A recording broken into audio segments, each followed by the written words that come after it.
Losers! Sometimes. The biggest heroes lie inside the bodies of the greatest losers you've ever met. And few losers sucked more than these dweebs before they transformed into real heroes. Scott Pilgrim, the love-struck man against the world. And Lester, the unlikely hero of Bikini Atoll. He's the wizard I be! And it's our job to analyze how much they suck to find out who'd win a not-death battle. Once upon a time, Scott Pilgrim was dating a teenager. Whoa! No, it's okay, he was also a teenager. Oh, really? Well, that's okay. Nah, I'm kidding, he was 22. Whoa! Like a pathetic puppy, Scott Pilgrim was your ordinary denier of the age of consent. Dumped by his rockstar girlfriend, sticking with his lame-ass rock band, and dating a 17-year-old. But everything would change when suddenly, a woman who was actually old enough for him to be banging showed up in his brain. This was the actual woman of his dreams. And naturally, Scott began to stalk her. Of course he would. Seeking her out, Scott tried to talk to her. It went about as well as you'd expect. So then, he decided to order and mail himself a delivery just so she showed up.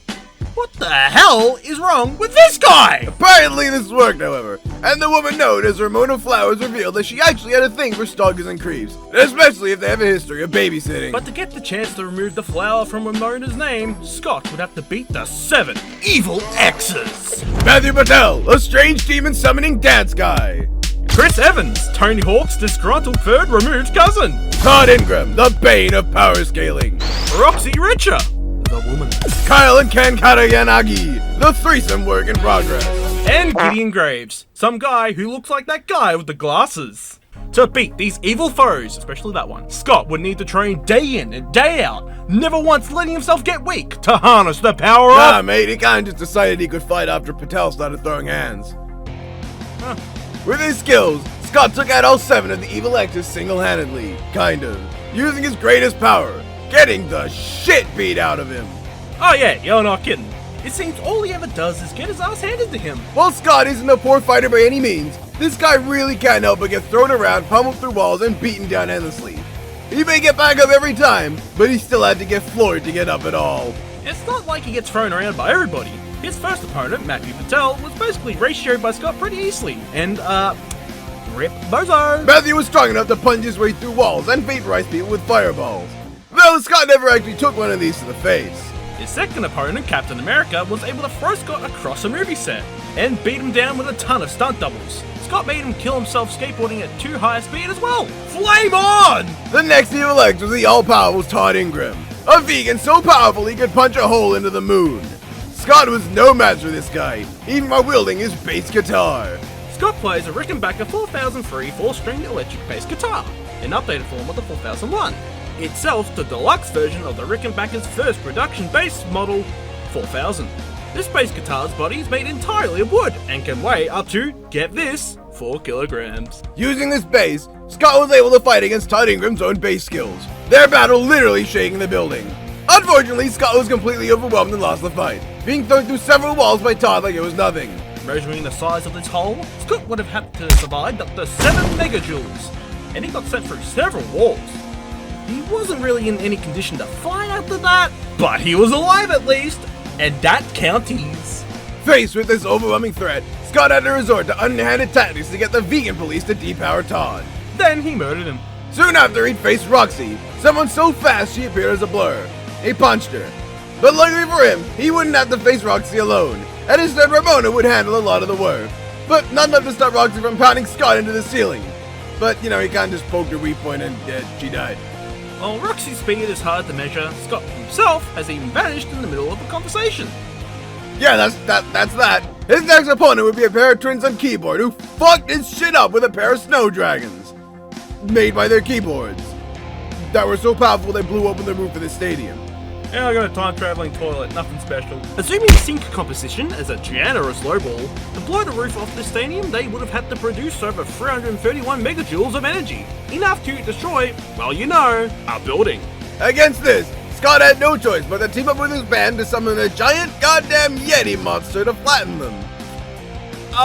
Sure, man. But his last opponent, if you'd remember it, would be the man named Gideon Graves. This man would prove the craftiest foe Scott would ever face, in that he's the only one who wasn't an idiot.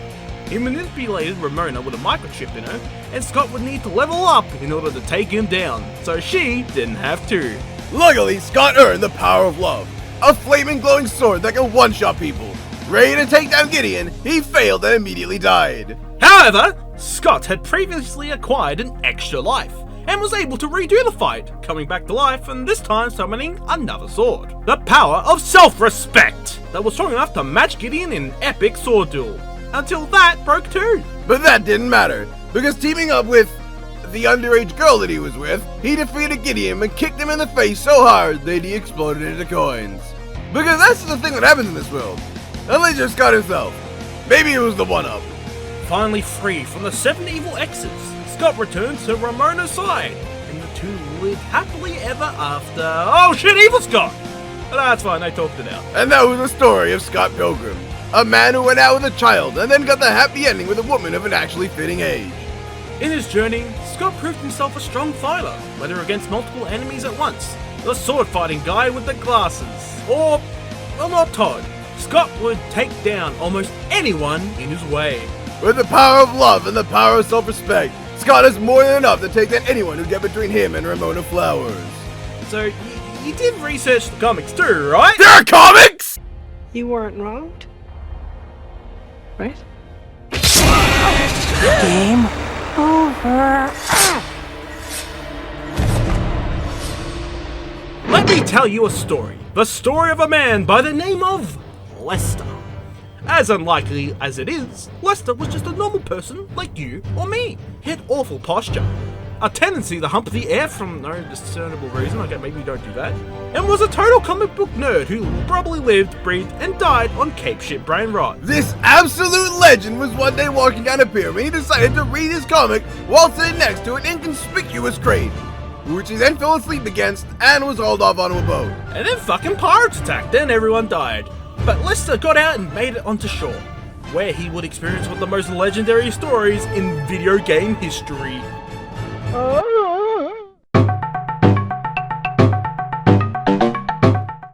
While he may seem like a dork, Lester is one of the most capable video game protagonists in media, having survived and escaped an island full of inhospitable dangers such as turtles, crabs, eagles, and bats, the deadliest of animals.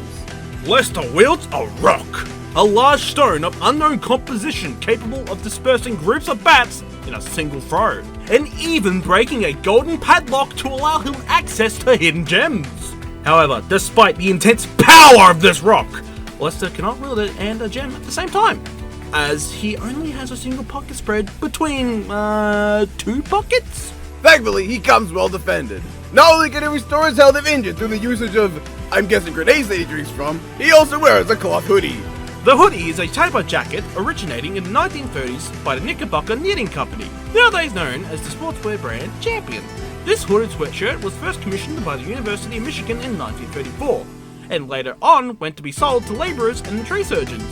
By the 70s, hoodies became associated with rising hip-hop culture, representing defiance and dignity, worn by youths who felt marginalized from society. Naturally, the kind of outfit for a white kid who reads comic books. Made of a durable fabric, the common hoodie is indeed better than literally nothing if you're getting stabbed. Even if he didn't have his hoodie or rock though, his shoe is strong enough to allow him to kick so hard he can kill crabs in a single strike, and even hit a turtle so brutally it cowers in its shell.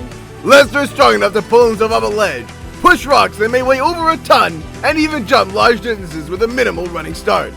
He's likely able to run at the same speed as an average human male, around 13 kilometers per hour, and can jump several times his height horizontally. Lester can also... What is it? What can he do? Sorry, I just can't get up there. What are you doing? Oh, come on, what do you mean like the game over? Game over, huh? Now is? I can't take it anymore, fuck this game! I'm so mad I could just turn Washington DC into a sculpture! In fact...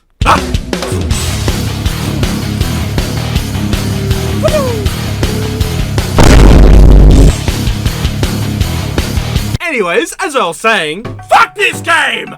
I ain't playing on a second of it! Now is, we have an episode to do. You already went through the CDI games. What's so bad about it? Pause vertically! I'm YouTubering this shit! 40 minutes? 40 minutes? I played this game for hours getting through one level, and the long play is fucking 40 minutes! Fuck it! I'm using it! World of Long Plays, I thank you for your sacrifice! Let's go! Anyway, Lesnar came across on his travels a girl by the name of Tika, the daughter of the island's village chief. As it turns out, Lester came at the right time. That's the very same pirate that destroyed his ship had also been doing, something on the island, and kidnapped the island's chief Hector. And so this absolute fucking beta male decided to save the day. He immediately got captured by trying to jump on their roofs. What a fucking loser. I hate this guy. Suck my pee-pee, bitch.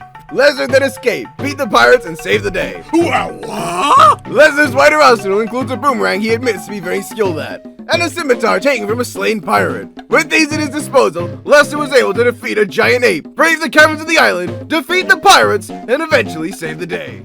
You have got to be shitting on me. Lesnar is strong enough to push a cannon with his bare hands, and a cannon can weigh up to 200 times its own ammunition. As Lester is on a pirate ship, this cannon could weigh up to 2,900 kilograms, and he pushed it with his bare hands! I fucking hate this world. Not only is he strong, but he's fast enough to dodge spears, which can be thrown up to 150 kilometers per hour, and outrun a leopard, capable of moving at 58 kilometers per hour. No. Lester is even skilled enough to fight 4 pirates at once, and fight just as well on the mast of a pirate ship as he would on solid land. Lester single-handedly was able to sweep through an entire pirate ship with the pirates, numbering over 30. Fine. To give Lester some credit, he did learn to improve over his time, even improving his posture and learning how to run like a normal person. While initially he was afraid of everything from turtles to tiki heads to fucking crabs, he managed to rise above it, looking frogs, snakes, pirates, and whatever these things are, in the face to save the day dauntlessly, even against, yes, Donkey Kong. Lester eventually acquired the surfboard of Chief Hector, given to him by Duka Hanamoku, the real-life Hawaiian competitive swimmer. Wait, really? 1 second. Seems so. Yeah! Duke Pau Kahinu Makoe Huilakola Hanamoku, which is definitely how it's pronounced, was actually a man born to a minor noble family 3 years before the overthrowing of the Hawaiian kingdom. After becoming a United States citizen, he eventually became a 5-time Olympic medalist in swimming, with a gold medal in 100-meter freestyle, silver in the U.S. team men's 4x200-meter freestyle relay in 1912, 2 gold medals in the 100-meter freestyle and relay in 1920, and silver in 100 meters in 1924 in Paris. Apparently, he actually helped popularize the sport of surfing, having traveled internationally after his Olympic career, as the sport was formerly really only big in Hawaii. The development of surfing in Australia was even instrumentally influenced by his 1914 exhibition in Sydney, Australia. Unfortunately, in 1968, he died of a heart attack at the age of 77. He was given a burial at sea with a 30-man police escort as his ashes were scattered to the ocean.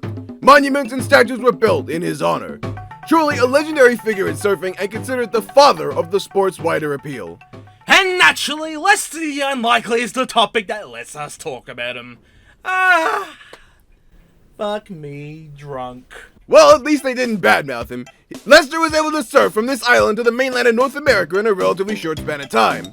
We learned that these natives live near the islands of Bikini Atoll, meaning Lester traveled over 7,000 kilometers in the span of potentially less than a day, meaning he traveled at a minimum speed of 89 meters per second.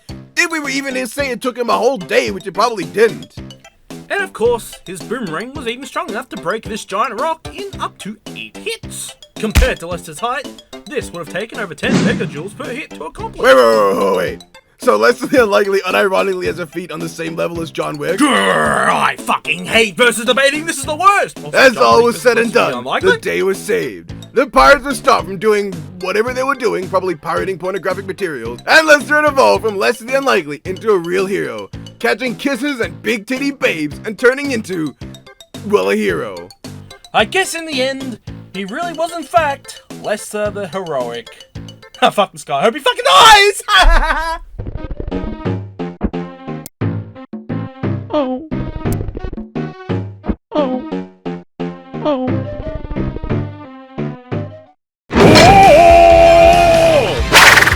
Konnichiwa! I'm Steve Yuzazu!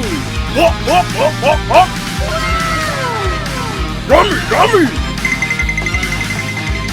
NANI?! Onishi-senpai?! Be good!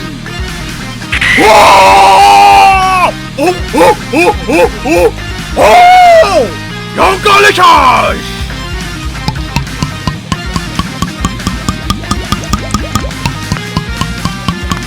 you doing?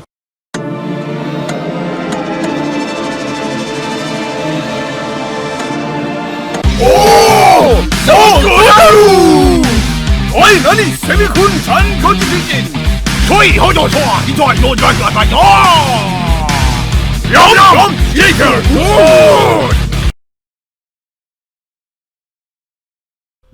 What was... Alright, Scott Pilgrim is ready, and Lester's fucked. Let's end this dumbass shit once and for all. It's time for a not-death battle! Go, Scott! I wonder why I was told to come here. Excuse me? You just made me drop my comic book! Oh, sorry, This is a very important comic, you know? It's the newest issue of Tales of Cape Shit! Well, I'm sorry! Jeez, that guy was kind of a nerd. Excuse me? I'll have you know I'm a hero! I'm Lester, the heroic! Hey, are you challenging me? Yes, I am! I guess. Huh? I made a mistake! KO! Huh. That was easier than I expected. Hey! I'm not out that easily!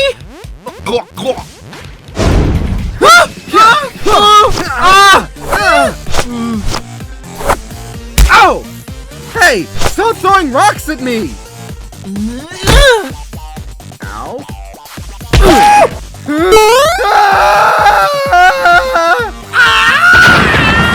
Okay, let me just carefully... Oh! No!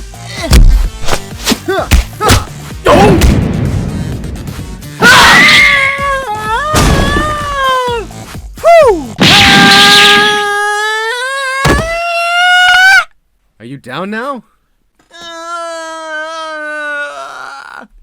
Jeez, it's pretty unlucky of you to get into this fight, huh? Unlucky?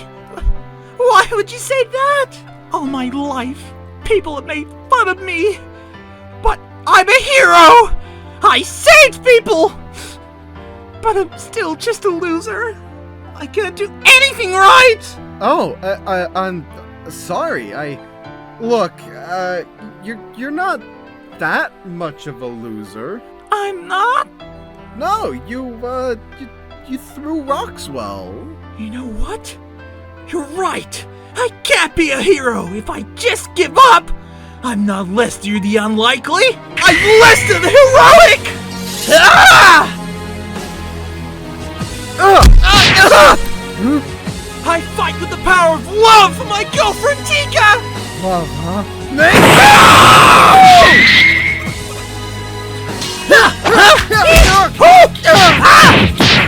Let's try something else.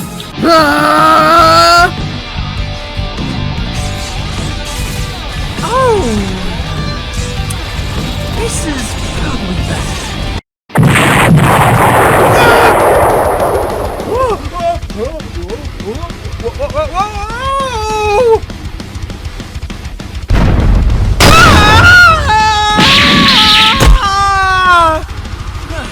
That was lucky. What's going on over there? Woo!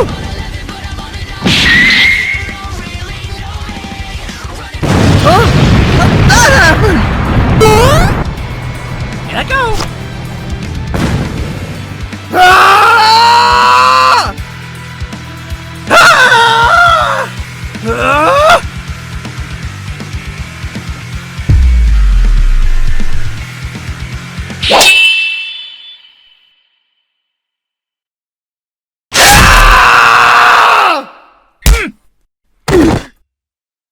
Oh God!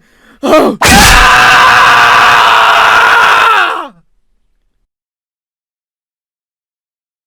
Extra life! Huh, that's a nice sword. How do I make it flame? Hey, get that back! No fucking way! There's no fucking way! No, I refuse. No, that did not just happen. Okay, well, let's explain this. Yeah, let's fucking do that, now, Boomsy. Yeah, let's explain this, you know? Yeah, I want you to explain it. Come on, let's stop, babe. So while Lester does initially seem to be the overall less impressive character, he generally had the better feats of strength and speed to back up his chances of a victory. You're kidding, right? Scott literally got pounded through an entire brick wall. Several times, actually. Each one worth over 7 megajoules. While Lester's boomerang throws may have been able to exceed that, Scott went through, multiple walls! Yes, but consider that we are comparing one of Lester's throws against one wall that Scott got sent through. Overall, Lester can simply keep pelting on Scott with boomerang tosses until Scott goes down. Or hit him with his sword as well, either of which should be at a similar level. Okay, but Lester's a limp. Hit him too much and he just gives up and collapses. That's true, early on. While Lester at the start of the game may have been a wimp, he grew into a stronger man as the story went on. Sure, even though Scott technically is weaker physically, it's likely that a single hit would be enough to make Lester collapse and give up, but endgame Lester wouldn't be so easy to hit. Okay, well, so maybe Scott could be taken out like that, but he literally has a giant Yeti that can overpower 2 dragons worth 331 megajoules. That's over 30 times Lester's boomerang. Unfortunately, as we stated before, it's questionable if Scott could even summon the Yeti on his own, as he only did it with the aid of his entire band. Even if he could, however, Lester still has a pretty easy out of just getting around the Yeti and smacking Scott directly. Okay, but if he killed Scott and then died, wouldn't that be a tie? Yes, but for that to really matter, you have to assume that more often than not, Scott would summon the Yeti, and every single time he did, the Yeti would kill Lester. Okay, well, it's not like that Scott needs that to one-shot. He also has the power of love and the power of self-respect. The power of love could easily one-shot people, while the power of self-respect could overpower a blade that was previously able to one-shot Scott. That's true, but when it comes to a direct sword fight, it's really hard to gauge who would be superior. While Scott has shown more visually impressive skills, we can't really hold it against Lester that the technological limitations of his video game doesn't allow these fancy moves. Looking at what they actually accomplished, Lester was able to defeat a larger number of pirates than Scott was able to take down his own enemies. Sure, Scott could take down a named character, but our only frame of reference for how skilled Gideon is that he was able to match Scott. Yeah, but Scott is fairly skilled. He took out all of the evil X's and all of Johnny Storm's body doubles alone. That's true, except it's not really as impressive as it seems. Scott was really only able to consistently match blows with the first evil X and the last one. Steve Rogers and Todd were both pretty easily beating him down. Roxy was generally fighting Ramona and only lost due to a weakness, and the twins didn't fight him in skill at all. Lester, meanwhile, cleared an entire ship of pirates solo and didn't even break a sweat. Okay, well, the thing is, Scott can just come back to life after dying. Give him a second shot and a chance to take Lester by surprise. While Scott could do that, our only frame of reference for how Scott is likely to approach rematching someone after dying to them is him walking up and declaring to them loudly that he's going to fight them. There is no precedent that it would be in character for Scott to just run up and slice Lester to pieces. While he would have an advantage in knowing what Lester's skills are, while Lester doesn't know what his are, keep in mind there's really nothing surprising that Scott could bust out, and Lester is also going to be back in peak physical condition. Lester could quite reasonably just beat Scott twice in a row. Yeah, but Scott would now start over with the power of love. One touch, and he might outright win. Indeed! But this is where we have to get into the biggest deciding factor, speed. Lester surfing between Bikini Atoll might seem like a stretch of a feat, but keep in mind, when you're surfing, you're not just blindly going in a straight line. Surfers have to be able to react to things at their speeds to make sure they can maintain balance and avoid careening straight headfirst into the water. Fair. They can use the Bikini Atoll feat. But Scott was able to react to Roxy, who looks faster certainly and gets out of people's sights like that. And these are impressive, but it's hard to say they're as impressive as Lester. Keep in mind, placing Lester at over 89 meters per second or 0.2 times the speed of sound is a low ball. It's possible that Lester is able to react even faster than that. But that would just be reaction speed, not necessarily how fast he can attack. That's true, but reaction speed is all he needs. If Lester is able to react so much faster that Scott is basically in slow motion, he will have a much easier time avoiding Scott's attacks than Scott would have avoiding Lester's. Wait, but Scott was able to react to Roxy moving at him at full speed. Shouldn't he be able to react to Lester? Or even scale to Roxy's reactions? If we can scale Lester to his movement, why not Roxy? Well, it's twofold. Scott was only able to react to Roxy because she came at him from so far away. You can even tell that he has all the time in the world to preemptively react to her attacks because she's coming at him from a very long distance. Meanwhile, Roxy doesn't show that she can react to any stimulus while at full speed. In fact, we get evidence contradicting that. She's unable to react to Scott's preempted attack on her. I guess. Roxy is moving in a straight line like Lester, but she looks to be just zipping forward and not surfing, which requires constantly paying attention to what's around. She's just launching at Scott in flying kicks and the like. Exactly. So while it's likely Scott could dodge some of Lester's attacks, Lester would be able to dodge a lot more of Scott's.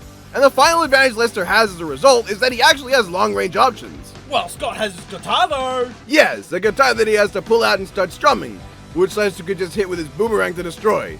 And yes, his boomerang can come back after hitting something as hard as the guitar. That's just how it works in the game. So in the end, despite Scott having a weapon that could likely one-shot Lester, that's unlikely, as Scott's slower provable speeds, comparable skills, and lower durability mean that he'll likely lose more often than not. Yup!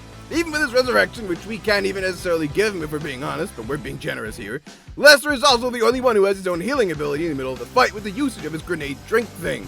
You know what? I love and hate this job sometimes. Everyone. Especially that hate word. Everyone hates versus, not Wiz. In this case, the result was total nonsense. The winner is... The winner is Lester the Unlikely. Next time!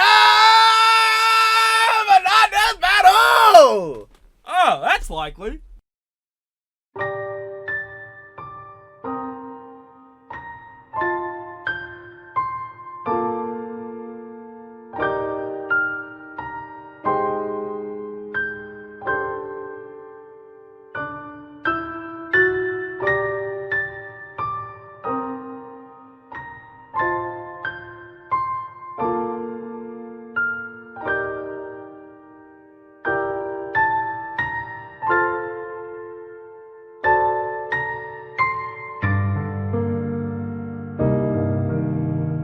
Bruce is dead. I watched him die. Remember, with great power comes great responsibility.